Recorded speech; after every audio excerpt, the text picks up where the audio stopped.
Good evening, everyone. Thank you for joining the Vascular CME webinar roundtable entitled The Essential Role of the Primary Community Care Team in the Management of Lower Extremity, Arterial, and Venous Disease. This activity is jointly provided by Global Education Group and Educational Awareness Solutions and is supported by an educational grant from Philips Image-Guided Therapy. Some housekeeping notes for this evening. If the speaker's video is hindering your view of the slides, you can click and drag the video to the top right corner. Also, there are two ways you can ask the question. Click on the Q&A icon and type in your question, and at the end of each section, the speaker will read and answer the questions submitted. Or you can click the raise your hand icon, and at the end of each section, I will unmute your line and announce that you are unmuted so that you can ask your question.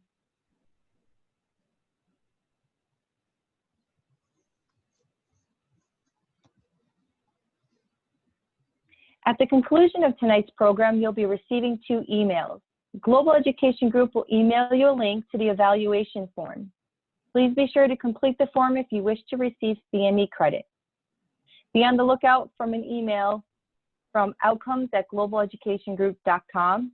If you do not receive the link from Global, please check your spam folder or contact Global Education Group at 303-395-1782 or email cme@globaleducationgroup.com. You'll also receive an email from info@cmeroundtable.com with a link to tonight's slides, as well as additional resources.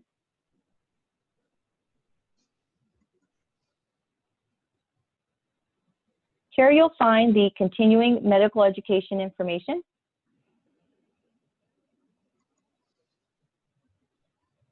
the target audience for tonight's program,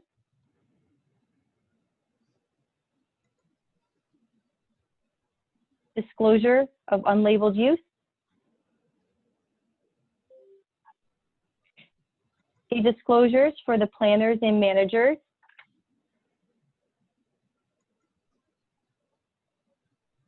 the core faculty credentials and disclosures,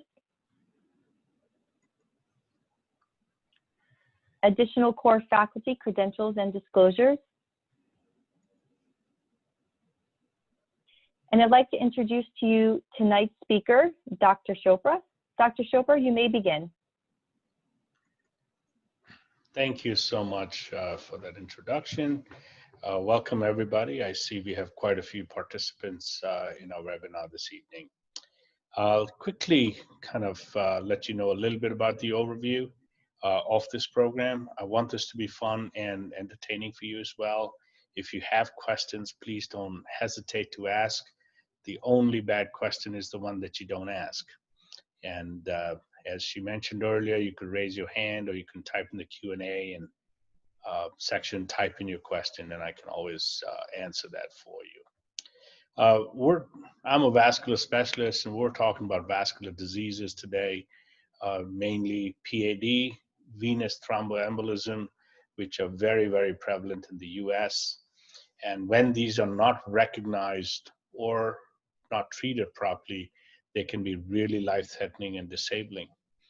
And the treatment options and the diagnostic options and just all the different things we can do are rapidly evolving, but still there is a huge unmet need for awareness among healthcare professionals and patients. I've been doing this for a good 30 years, and for example, options that should be routine are still not prevalent as much as they should be.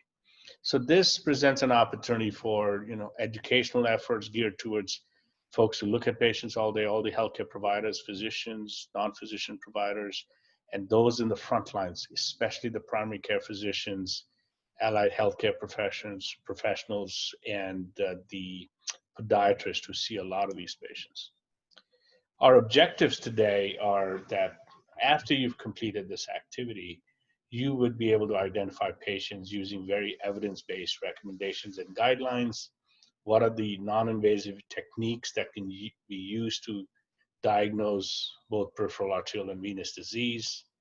How do we manage these? How do you refer these patients to the right people with the right specialty expertise?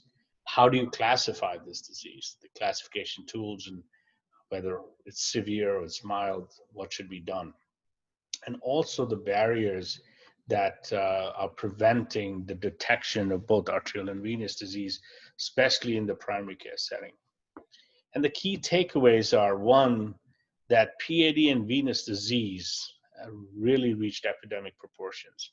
Diabetes is very common. Those are all the underlying causative factors that are leading to these conditions that we haven't even really appreciated as much.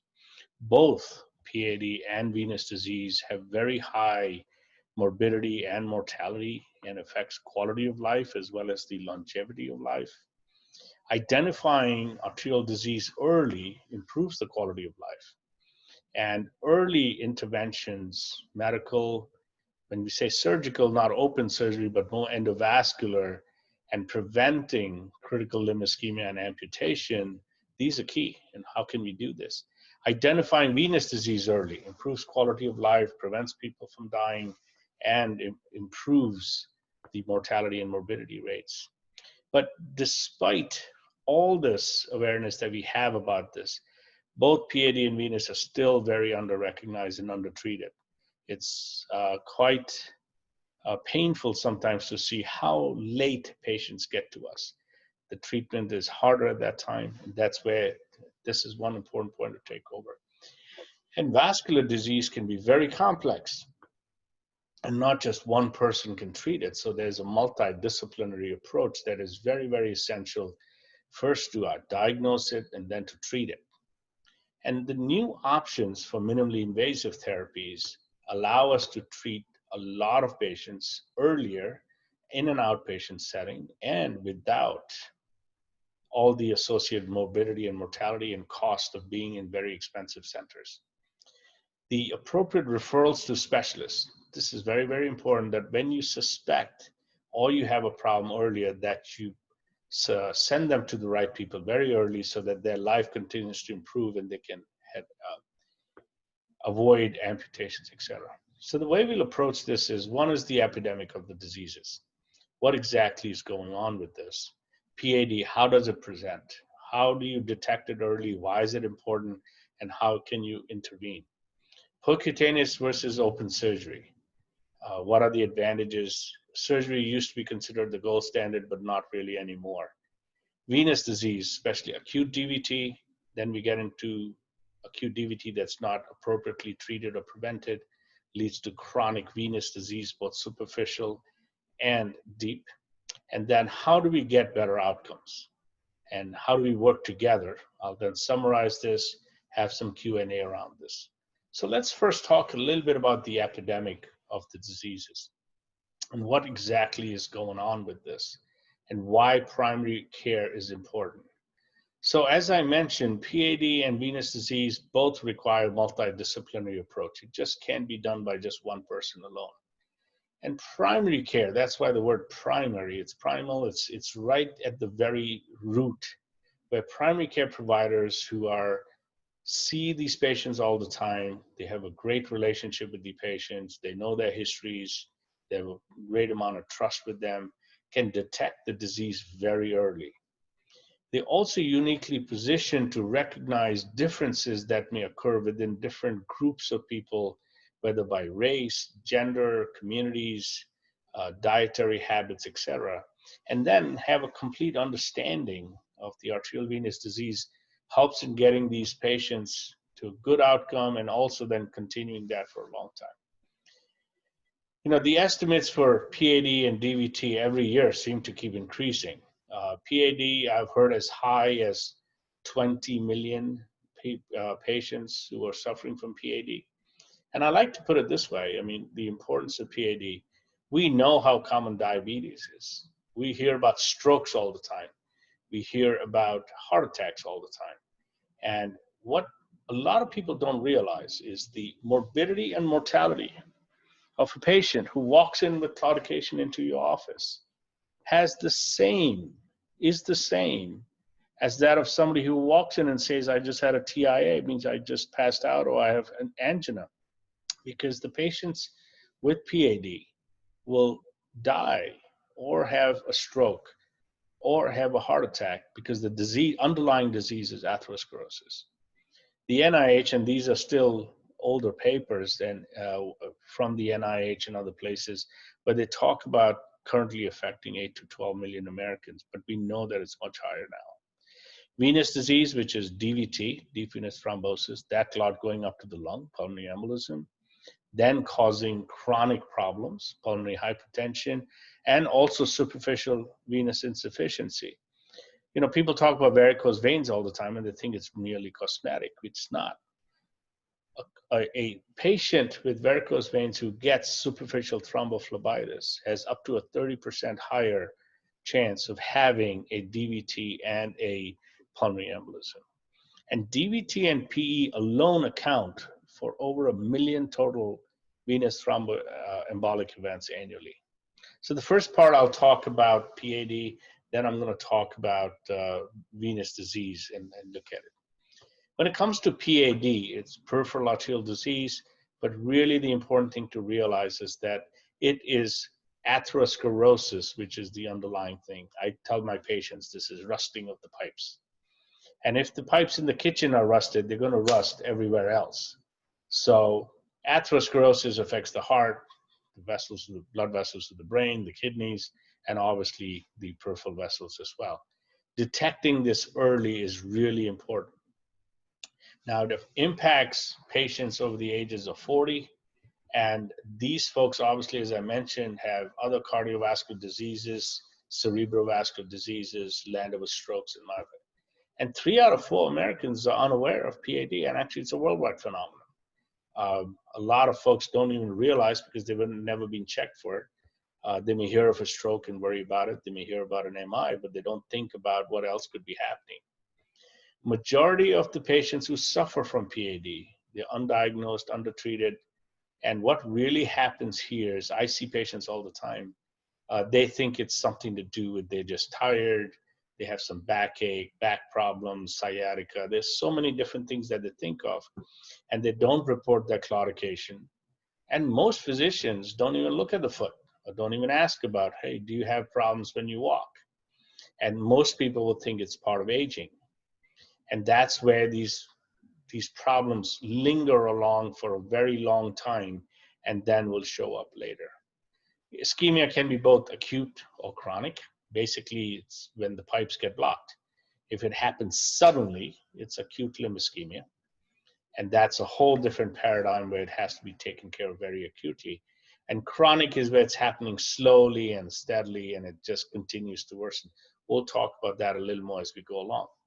Now, obviously, all of this has significant morbidity and mortality. It means these patients are going to not have normal lives. Now, what causes this and what are the high risk? One of the biggest problems is diabetes. That goes into diet, that goes into exercise, that goes into how they conduct their daily lives, because all this leads to diabetes. The higher the HbA1c, the more uncontrolled it is. If they're on insulin, the impact is much, much higher. Along with this is hypertension. Along with that is hypocholesterolemia.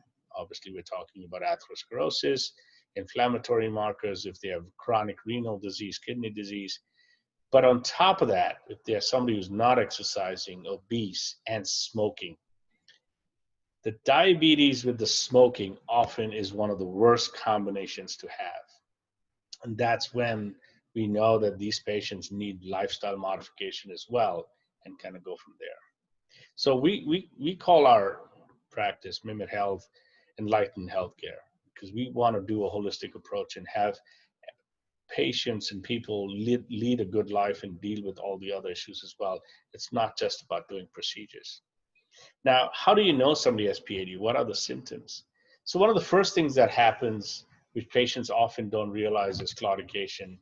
And claudication, the classic claudication, actually is very uncommon to really describe. It's not that every patient has claudication. It could be atypical claudication. So what is typical claudication? So somebody starts walking, they then land up with, after a short distance, whether it's half a block, 1 block, 2 blocks, or a little longer, they will get some tightness in their legs. If the blockage is in the femoral arteries, they may get it in the lower legs and the calves. If it's in the iliac vessels, they may see it in the femoral vessels higher up, they may feel some in the thigh. If it's iliac vessels, they can have buttock claudication. So really what it is those muscles are not getting enough blood. But that classic pain stopping, and then they get relief because the muscle doesn't need that much blood anymore, and then they feel better, they start walking again. So we call that intermittent claudication. So it's a 4-lane highway, 2 lanes are open. When the traffic goes up, it causes some problem, they slow down, then go back again.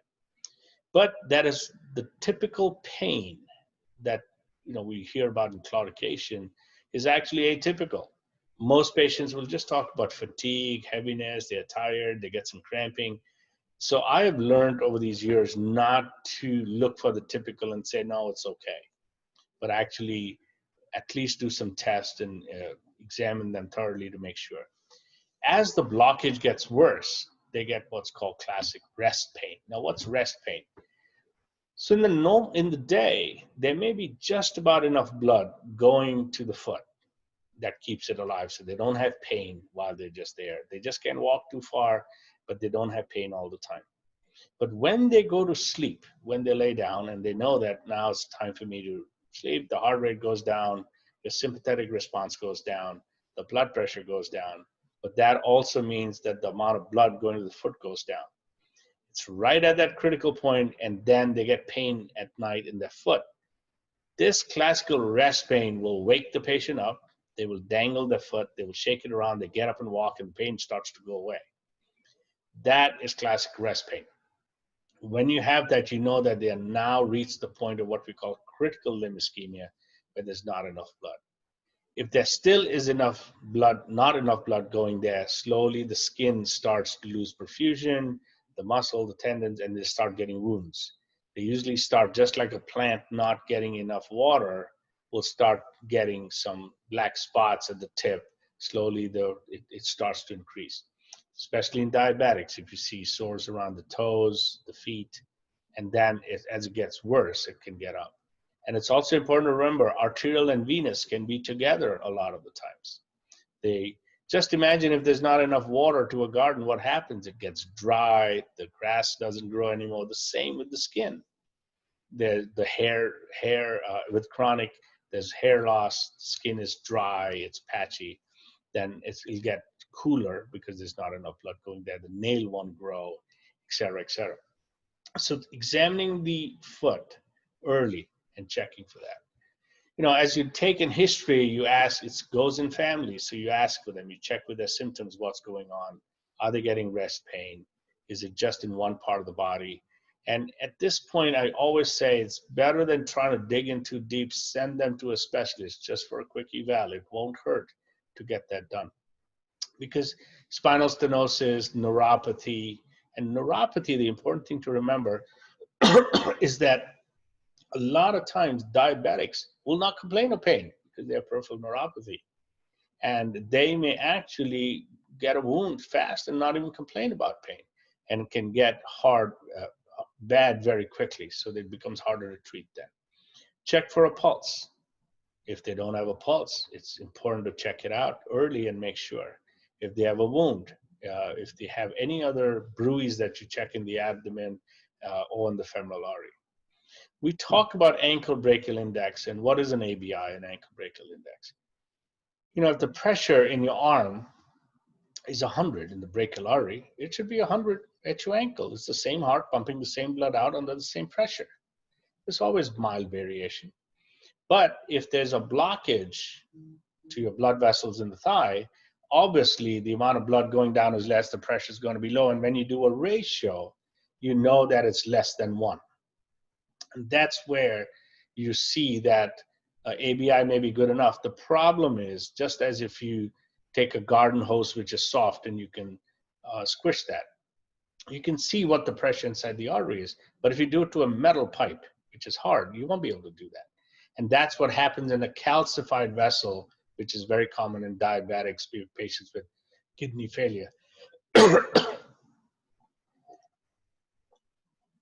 So what really happens is we start to think about, is there pulse, no pulse? What is the ABI? If the ABI is artificially elevated, means a 1.4, that means the pressure in the leg is 140, while that in the arm is 100, that's really not normal. That vessel is most likely non-compressible. So it's good to check it early, but we don't really go by ABI all the time. Now, how do you classify this? Somebody who's normal, can run, walk, whatever, they're asymptomatic, we kind of look at them as grade 0. So the Society of Vascular Surgery, Dr. Rutherford had come out with a classification. So combined, there's what we call the Rutherford classification, especially for chronic limb ischemia. So somebody's asymptomatic, no problems, they're category 0. Mild claudication, where if you put them on a treadmill, you see that there's some drop in the resting value, but it's still very mild. These patients we don't treat with the procedure. What we really do is make sure we know that they have PAD. We'll look for their risk factors, make sure they're exercising, get their diabetes under control, etc. We may also put them on some antiplatelet. But patients who start getting what we call moderate claudication, where they start walking a little bit, but it's not lifestyle limiting. What does that mean? If somebody goes about all their life, all the work that they do, and it's not stopping them, but if they push it, they get some pain, and then the rest, it's fine. It's probably still okay. Again, we look at risk factors, treat those. But when we come to severe claudication, which is Rutherford 3, at that point, what we start to worry about is that, this is lifestyle limiting. And that's when, in lifestyle limiting claudication, we want to consider treating them. Now, one of the challenges that happened earlier in treatment of vascular disease, that the treatment was worse than the condition itself when it came to claudicants. So traditionally, surgeons would have said, he's just a claudicant, no need to do a bypass, let him just walk it through unless he has critical limb ischemia, which is rest pain, or he has tissue loss, which is grade 5, or major tissue loss, which is grade 6.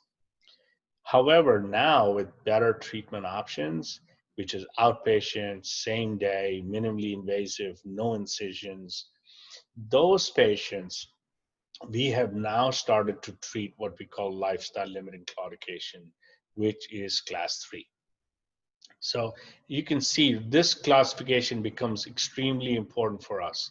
Rutherford classification, which starts from 0 all the way ended down to 6.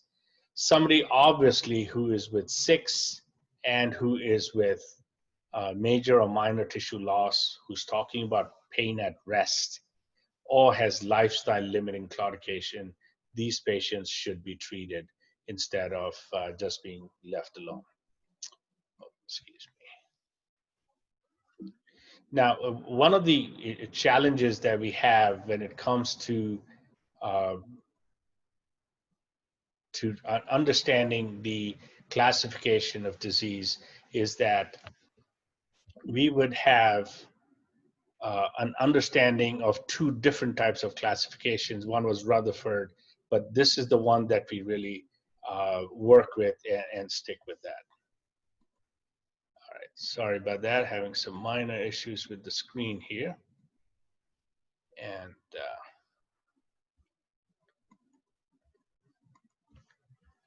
okay.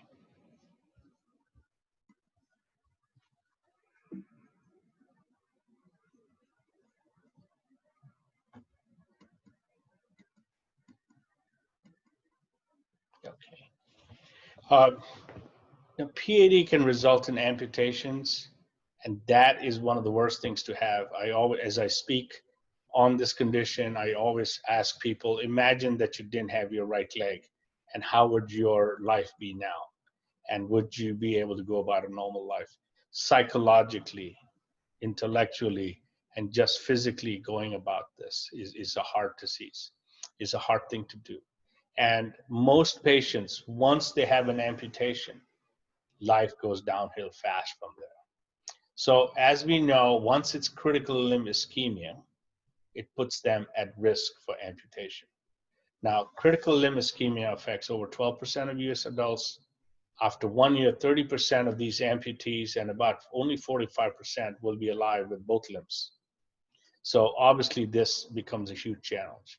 And we've done studies ourselves. It's enough in the literature that as many as 70% of PCPs are unaware of what happens in CLI in these patients and what can happen when they have an amputation, and that amputations are preventable. That's a bigger challenge. We talked about CLI being, once it gets critical, that's the severe part of it, which is rest pain and a tissue loss. So to think about it, if a patient tells you, I've got pain, it wakes me up at night, my foot's always hurting, at least have a vascular specialist look at it. If they have a wound that's not healing, there's a dark spot, especially if they're diabetics and smokers, think about critical limb ischemia. If they're diabetics, they may not complain a lot about pain, and they can be at a very high risk. Diabetics, especially over 50 years of age, but if they are younger than 50 but have hypertension, hyperlipidemia, but almost all patients above 65, and if they have any of these, you want to really pay close attention to. Patients with renal failure, smokers, also have this problem, and you want to keep an eye on it. After 1 year, patients have a 75% chance of survival once they are critical limb ischemia. 30% will have an amputation, and after 5 years, nearly 2 out of every 3 will have died. That's how bad this disease can be, and it becomes important. Now, a lot of work has been going into this, and one of the things that has happened is that the mortality has started to come down over the years. The number of surgeries is declining. When I say surgeries, it's open surgeries. The number of minimally invasive options, endovascular options, is rising and starting to plateau. But the amount of PAD is still going up.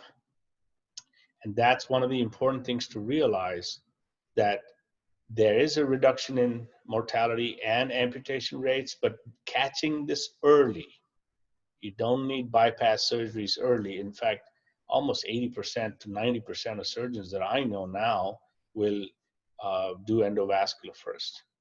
The worst devastating part of this is in diabetes. When they have neuropathy combined with PAD, they can't feel it. They can step on a nail and not feel it. They get ulcerations. These get infected very easily and becomes a diabetic foot. 4 to 10% of patients, that's a lot of patients with diabetes, will land up with a diabetic foot. As many as 24%, a quarter of them will get an amputation. Almost all of them, 85+%, start with an ulcer somewhere.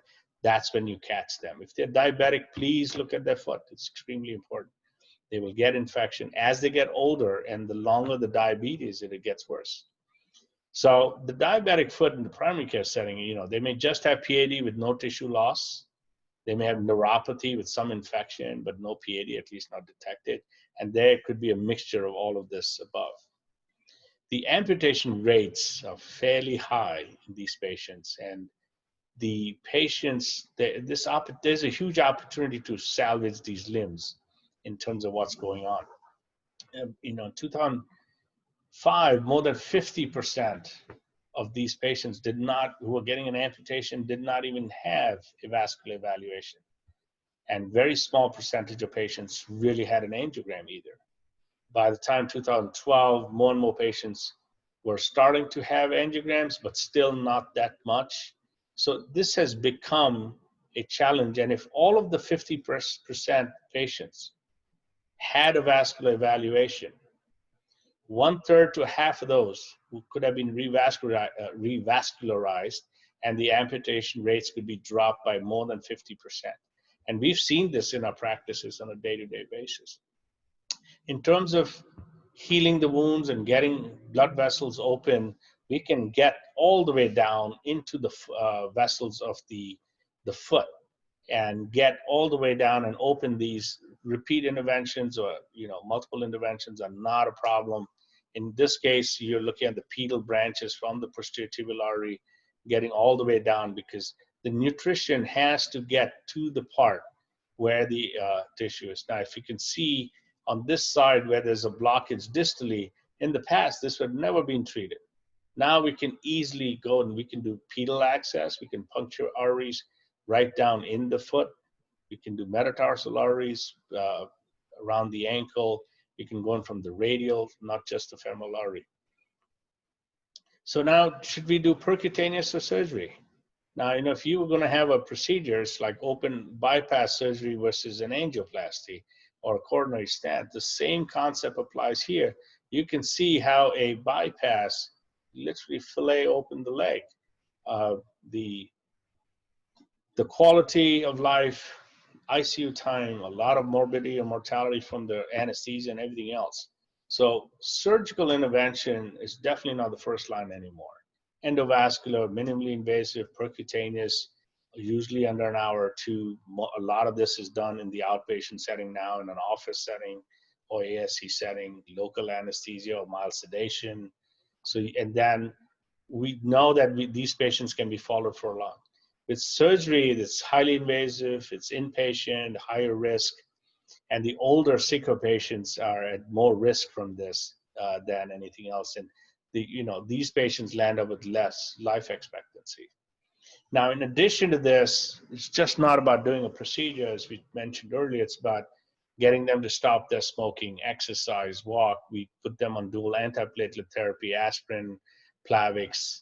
Some do the salocitol, pentoxifilin, etc. Statin therapy is good. And then some of the other direct XA inhibitors plus aspirin, etc. So any questions at this point about PAD?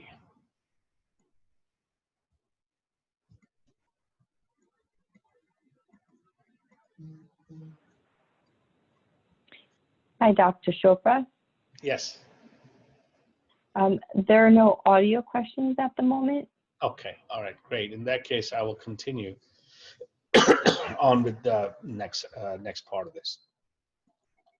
And if anybody has any questions, my email's on this. Feel free to reach out to me if you need to, and I'll be happy to communicate and answer any questions you may have. Now let's switch from arteries to more venous disease. Everybody's afraid of DVT, knows about DVT, and we know that it can lead to PE, and folks can land up with severe problems. And DVT, when we talk about it, the superficial DVT that occurs, or I should say the DVT that can occur below the leg, below the knee in the leg, is probably less risky than DVT that would occur in the iliofemoral veins. Why is that? Because they're not bigger vessels. That thrombus, the biggest problem with that, once the thrombus forms, it obviously propagates more thrombus. That can break and head out to the lungs, cause occlusions. And the other challenge that these patients get is, if not removed, which is thrombolysis, the body naturally will cause some thrombolysis and recanalize some of these veins. If the burden's heavy, they can land up with a chronic occlusive process and land up with chronic venous hypertension that leads to bigger problems over a long period of time, what's called a post-thrombotic syndrome. Now, acute DVT had three main presentations, as I was saying. In the calf vein, which we don't worry too much about, in the sense it's not going to go up to the lung, but can expand. So we know we have to treat them with anticoagulants, but we don't really always go for thrombolysis there. But if it is femoral popliteal and iliofemoral, if there's a high burden and occlusive, and at that point, in addition to anticoagulation, there's definitely the options of removing that clot. Thrombolysis, percutaneous mechanical thrombectomy. We've done it, over a longer period of time, but usually in the first 2 weeks is the best time to do that.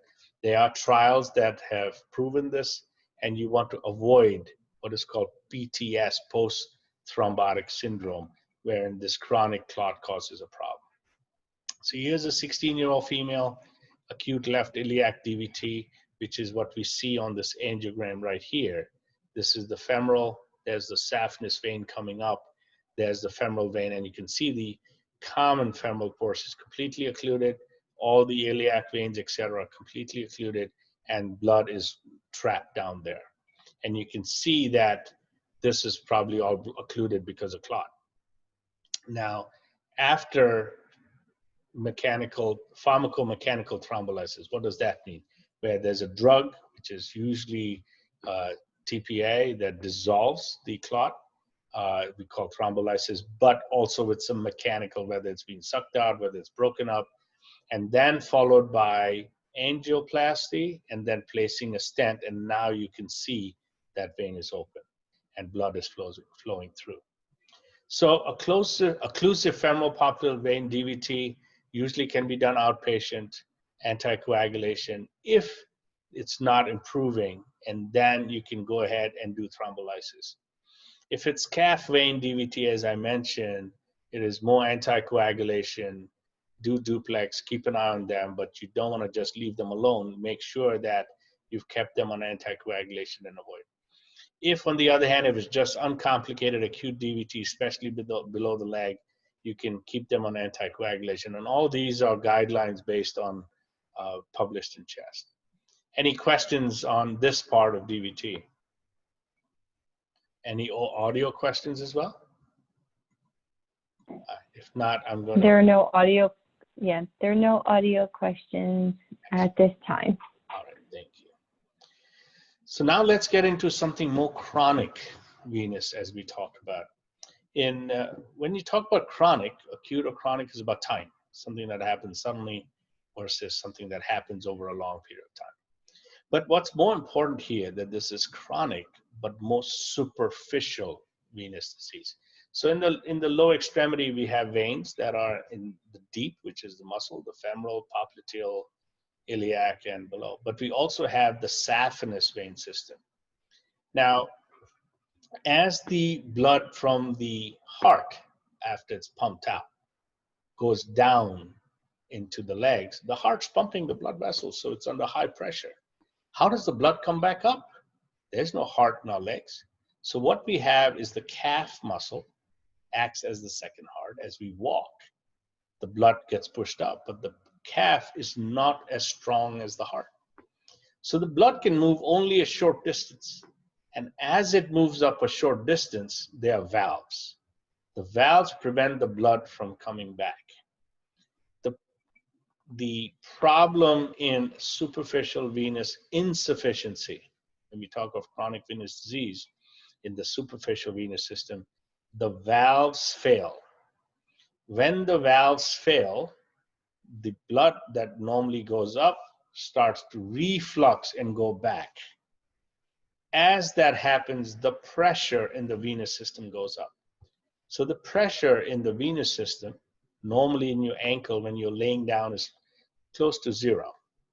As you start to sit up, the pressure starts to go up.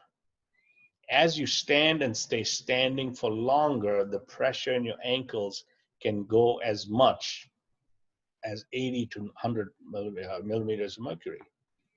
And when we walk, the calf pump gets activated and the pressure will come back down. And usually that's about 20 to 30 millimeters of mercury. That is why when we talk about compression therapy, and it's been used forever, if you looked at the soldiers, if you looked at police, people who stand a lot, guards who are standing, would have calf compression of some sort. Now we have graduated compression, which means the pressure at the ankle is higher and it gradually decreases up, and blood is asked to flow out from the leg up in towards the heart. As the pressure goes up and the skin can keep up, you start to see manifestations of the venous hypertension. So they've classified this into 6 stages. And we look at it, this is called the CEAP classification. Clinical, what is the cause? Is it just superficial venous insufficiency? Is there some acute obstruction? What is the etiology? what is the anatomical distribution, and what is the pathophysiology. But let's look at CEAP 1 to 6. So 0 is normal. You have no visible veins, no other problems, a normal leg. As the pressure starts to go up, first you may see what we call spider veins, and some call telangiectasia. That is C1. And you start to see that's the clinical 1.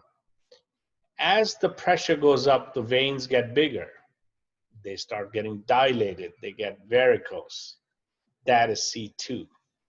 When the pressure in the veins is so high that the fluid in the tissues cannot clear out, you get edema. The hydrostatic pressure in the cells go up in the capillaries, and that causes edema. That is CEAP3. After that, as the pressure goes up in those capillaries, those red blood cells start to leak out of the capillaries. When they leak out, the red cell, which is hemoglobin, breaks down and it becomes hemosiderin. That hemosiderin is black in color. It irritates the skin, irritates the fat, and you start getting an inflammation. That then becomes what we call lipodermatosclerosis. That dermatitis, that process causes the skin to get inflamed, causes eczema, causes staining, pigmentation. When it is, and that's broken down into 4 stages, A and B. B is when that area now starts to get a little ischemic. When I say ischemic, in the capillary, the tissues there don't get enough blood, and they get areas of white atrophy. They call it atrophy blanche. That is 4B. 6 is when there's an open wound. The oxygenation in the tissue is not good enough for the wound to heal. The pressure is so high in the vein, it's usually wet, and you land up getting a wound, a venous wound. That is C6. This will often intermittently heal and become C5. So this scoring system becomes very important. Varicose veins are very, very common. Over 25 million adults with severe disease, 25 million with varicose veins, and over 6+ million people with wounds, venous wounds especially. And you can imagine all of us are standing and moving. And one thing to remember, sitting and standing, as far as the leg is concerned, is the same. It's just a matter of where the weight is. But gravity is still working, and the pressure is really what causes the problem. Now, what are the risk factors? As we get older, females much higher. Why? Because of pregnancies. During the pregnancy, all the tissues have to expand. The valves don't go back to normal, and after that, the venous insufficiency gets worse. Obesity, we talked about pregnancy already, but once you get phlebitis, we have other disorders. Runs in families, runs in certain communities. Eastern European women especially see a lot of it, but this is not uncommon in men. You will be surprised how many men have it. Standing and sitting for long, sometimes leg injury will do that. Smoking is also a high risk factor with this. We talked about the CEAP disease. I'll go a little bit in detail. Now, spider veins, which mainly don't, it's mainly cosmetic, and you can treat it with sclerotherapy. No insurance covers it because if it is so common that if insurance started paying for it, there'd be no money to treat other things. It is that common. So the insurance companies, almost every one of them, will not pay for sclerotherapy. Once they get into varicose veins, which is CEAP2, you do an ultrasound, see if there's venous insufficiency, and you treat only if they are symptomatic. So what are the symptoms? Pain, bleeding, swelling, they may have itching, etc. that comes from it. The important aspect of this also is that these varicose veins can get clot in them, and that raises the probability of getting DVT as well. Now, compression therapy does not treat this, but decreases the symptoms. If the pressure is, when you're standing, you elevate the legs, the pressure goes down. We're exercising your calf because that'll get your calf muscle working better. Losing weight, obviously there's less pressure on your legs, etc. And then some sleep apnea, some of these folks where their venous pressure is constantly high, obviously attributes to it. If they are symptomatic, the veins that are not functioning, are not useful, I often hear, I've been doing this for almost 30 years, I'll hear, they say, won't this be needed for bypass? These veins are so bad, you don't need them for bypass. They won't work for a bypass anymore. So these patients, we can shut those down. How? There's laser, there's radio frequency, there are newer treatments where we can put in what we call foam sclerotherapy. Phlebectomies and open vein stripping, just not done that much anymore. Stripping should not be done anymore at all. Now, if you have a patient with some of these, you may want to document their requirements that they've worn stockings, etc., so that they can be taken care of. If people talk about stents for varicose veins, absolutely never. The CEAP6 that we talked about is where they get wounds, etc. So as the pressure goes up, one important condition to think of and know, especially on the left side, as part of normal anatomy, you can see that the aorta, which is on the left side, the right common iliac artery, as it goes down to the right side, will go over the left common iliac vein. And since childbirth, as you can imagine, it is constantly compressing and pounding, and that vein can develop synechia inside and ultimately get scarred. This was described by Dr. May and Turner, which is called the May-Turner syndrome. You'll be surprised how common that is.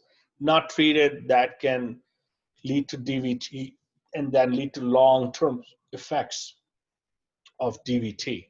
And then those sequelae obviously causes more problems. So that's what I showed you earlier with iliofemoral DVT, that will land up, we can dissolve the clot, dilate the veins, do angioplasty, put some stents as needed, and these kind. And the best thing to do, if you see swelling left more than right, which is usually the case, refer to a vascular specialist to look at it. The post-thrombotic syndrome that I mentioned earlier is a long-term complication. And really what happens is, as the thrombus, which is sitting in the vein, the body is going to try and do it, basically like causing a scar as it healing it, really distorts the valves, and the valves stop working. So there's just chronic pressure all the time. Imagine for a moment that there's a pipe leaking in your basement, and over 30 years, there's constant water dripping. What do you think will be the state of that basement? The same way the state of those legs. The valves are damaged, there's clot proximally, and over time, this gets really, really bad. The leg is really swollen, wounds don't heal, etc. And obviously, we can still percutaneously get through and open this. Here's a 30-year-old male, bilateral swelling. You can see that his IVC and iliac veins were occluded. Both of these were opened. I have a patient, he's all over social media. He talks a lot about it, where his IVC, iliac veins, femoral veins were occluded. He's a golf professional, PGA, and he was told he will never walk again. And he has got stents from his IVC all the way down to his popliteal veins, and he's still actively golfing. We've treated all his varicosities. He's functioning. He actually was a neighbor of mine. So we can actually do this. The other interesting fact in this disease state is, earlier we used to rely merely on angiography, which is looking at from the outside, but now we have intravascular ultrasound that allows us to see inside and find out exactly what size and how much. We can measure the area and see, will this really help the patient or not? These patients, we land up putting stents to keep it open, because otherwise they just wouldn't stay open, and then obviously keep them patent. So, and all of this is done outpatient. There's almost no downtime. There's very rapid recovery, and it's important to know that. So any questions at this point? Any audio questions? I don't see any questions on the Q&A section. And there are no audio questions excellent. at this time. So if not, coming up on the hour, I'll summarize a few of these points. One is that PAD and venous disease complicated, a lot of variables, how to identify them, how to treat them, how to assess what's going on. We need a team to take care of it. If you see patients like this, get them to a vascular specialist. Saving the limb is extremely important in arterial disease. If there's gangrene, if there's a non-healing wound, we know that these days the options for treating them are much easier. We call them interventionalists, vascular interventionalists, but we work with podiatry, ID, wound care, all the other things similarly on the venous side. And so as a primary care physician, you should not feel that you're alone in trying to somehow solve these problems. The PAD is very common, epidemic proportions, both venous and arterial disease. In addition to being extremely common, have significant morbidity and mortality, that their quality of life obviously gets worse. You identify it early, you can improve the quality of life with early interventions and decrease their risk of having critical limb ischemia and amputations. If you identify venous disease earlier, it makes their lives better, the quality goes up, as well as the morbidity and mortality from that. And one of the important things to realize is that both of these conditions are still very under-recognized, very under-treated. These are complex conditions that need evidence-based and multidisciplinary approach. In minimally invasive endovascular options are very common now. There's a lot of this available to a lot of patients almost everywhere in the country. The appropriate referral to the specialist earlier, I can't emphasize that enough. Check it, especially if they know they have PAD, manage their risk factors. And primary care physicians are really the first line of defense. And screening them earlier and catching this is extremely important so that we know what to do. There are a lot of resources available. If you go to PVD and me, there's supplemental information that you can download. There's discussion material, etc. And at the end of this program, you will be receiving 2 emails. The Global Education Group, you heard this part earlier. You'll have this within 72 hours. And feel free to connect with the group at 303-395-1782 or send them an email if you need. Any other Q&A questions for me? Any audio questions? Hi, Dr. Chopra. No, there are no audio questions. Oh, actually, we do have one. Yes. We have a question from Chandra. Yes. Chandra, you may ask your question.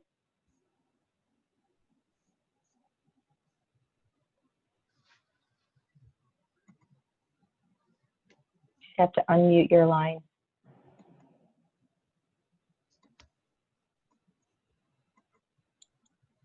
Dr. Chopra?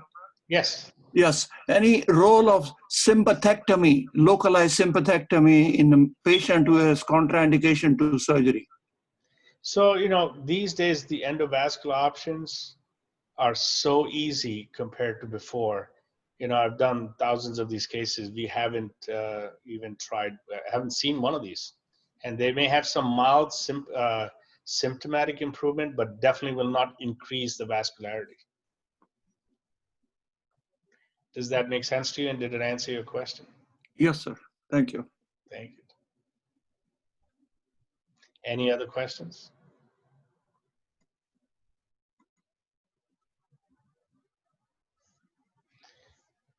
All right. It looks as though there's no additional audio questions. All right. So if there's any questions, you know how to reach me. All of you have my email. It's as simple as romi.chopra@themimit.com or romi.chopra@mimithealth.com.